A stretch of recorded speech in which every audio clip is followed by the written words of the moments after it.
From Pacifica, this is Democracy Now! We ask that all students and faculty not meet or have classes inside buildings. We have taken the power away from an irresponsible and illegitimate administration.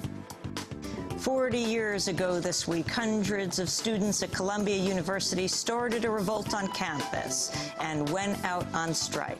They barricaded themselves inside campus buildings for days to protest Columbia's ties to military research and plans to build a gymnasium in a public park. Today, we'll spend the hour with 4 of the strike leaders. Gus Reichbach is now a New York State Supreme Court Justice. Bill Sales is now a university professor.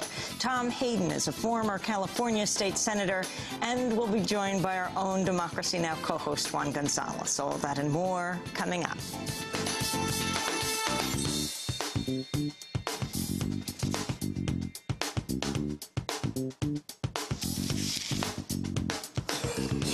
Welcome to Democracy Now!, democracynow.org, the War and Peace Report. I'm Amy Goodman with Juan Gonzalez. In Israel and the occupied territories, the UN has been forced to suspend aid deliveries to the Gaza Strip.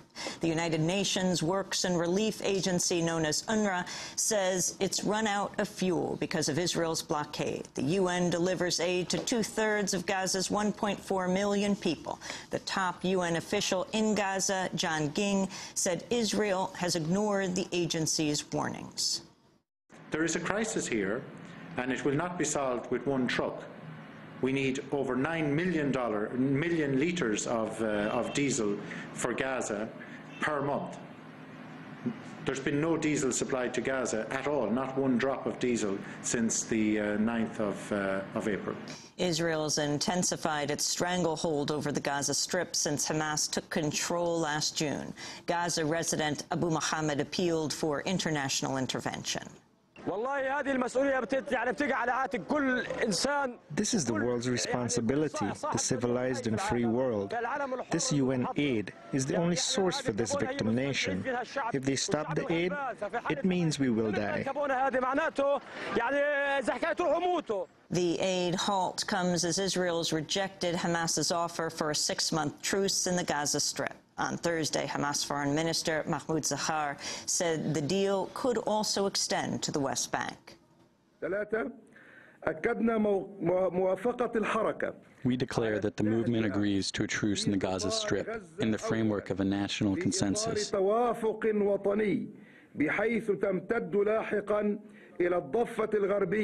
such that it later extends to the West Bank and is fixed at 6 months, during which Egypt will work to extend the truce to the West Bank. Egyptian officials helped broker the offer. The Israeli government called it a ruse to allow Hamas to recover from recent military losses. Israel's previously rejected similar Hamas overtures. Meanwhile, at the White House, President Bush hosted Palestinian President Mahmoud Abbas on Thursday. Bush said he assured Abbas he wants to see the creation of a Palestinian state. I assured the president that a Palestinian state is a high priority for me and my administration. A viable state, a state that doesn't look like Swiss cheese, a state that provides hope. It's in I believe it's in Israel's interest and the Palestinian people's interest to have leaders willing to work toward the achievement of that state. The meeting came hours after the Washington Post reported the Bush administration may have secretly authorized Israel's expansion of Jewish-only settlements in occupied Palestinian land. This week, Israeli Prime Minister Ehud Olmert said President Bush had okayed settlement expansion, even though his so-called peace plan officially calls for a freeze. Ariel Sharon's former chief of staff, Dov Weissglass, also said Secretary of State Condoleezza Rice secretly reaffirmed White House approval of West Bank settlement expansion in the spring of 2005, right before Israel dismantled its settlements in the Gaza Strip. On Thursday, the State Department denied reaching a secret agreement with Israel. Meanwhile, an Israeli official has leveled Israel's harshest criticism to date of former President Jimmy Carter's peace efforts in the Middle East. On Thursday, Israel's UN ambassador Dan Gillerman said Carter has, quote, turned into what I believe to be a bigot. Gillerman's comments follow Carter's meeting with exiled Hamas leader Khalid Mashiel in Syria earlier this week. The two discussed a ceasefire with Israel and a long-term peace deal. Carter has accused Israel of undermining any hopes for a viable peace through its expansion of settlements and ongoing occupation of the West Bank and Gaza Strip. In Iraq, at least 7 people are dead following overnight clashes between U.S. forces and Shia fighters in the Baghdad district of Sadr City. Another 45 people were injured. U.S. helicopter gunships reportedly fired on several areas. The top U.S. oversight official in Iraq is questioning the Pentagon's information on the readiness of Iraqi troops. In a new report, Special Inspector General for Iraq Reconstruction Stuart Bowen says the Pentagon's figure of around 530,000 Iraqi forces is unreliable. Bowen says the Pentagon may be including Iraqi soldiers who've been killed, wounded, or who have deserted the Iraqi army. On Capitol Hill, the Bush administration's presented lawmakers with intelligence it says proves North Korea and Syria colluded on a nuclear facility that Israel bombed in September.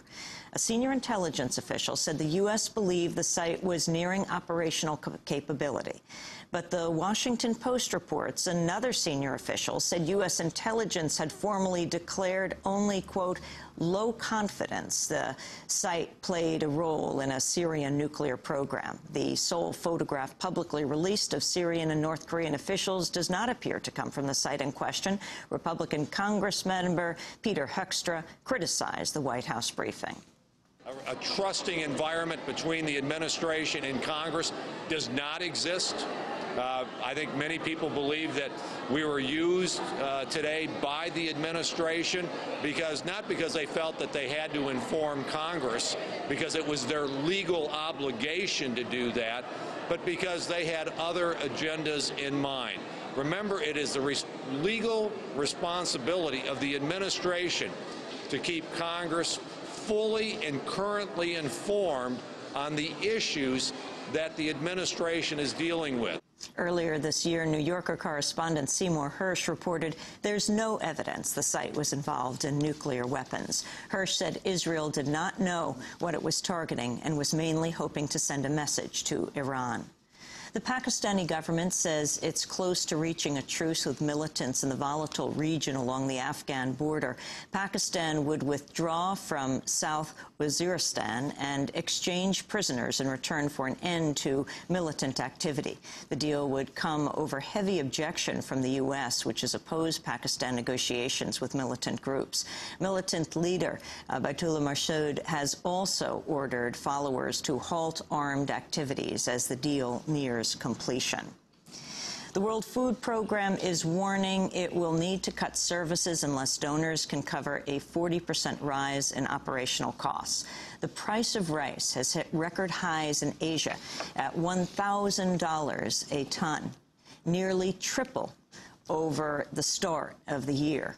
Here in the U.S., 2 major food chains stoked panic this week when they announced they would ration rice sales at their supermarkets. On Thursday, Treasury Secretary Henry Paulson downplayed worries of a domestic food shortage. In the U.S., I don't see food shortages. We have plenty of food in the U.S. The price of food has gone up, but again, that won't be as significant for the average American as the price of gasoline. But in the world, it is a significant issue, and the United States is focused on getting food to those who need it the most and getting it there quickly.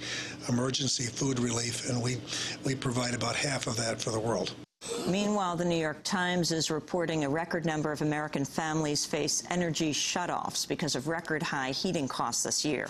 State officials say millions of Americans behind on heating and gas bills could see their power cut over the next 2 months. Costs for staple items such as energy and food have skyrocketed at a time when wages for lower-income Americans are stagnant. States including New Hampshire, Pennsylvania, and New York have seen record applicants for heating aid. Rhode Island is expected to shut off power to 30,000 families, topping a record set last year. The National Energy Assistance Directors Association says federal energy subsidies reached nearly 6 million homes this year, the highest in 16 years. The figure would have been higher if not for rules forcing states to reduce the number of eligible recipients.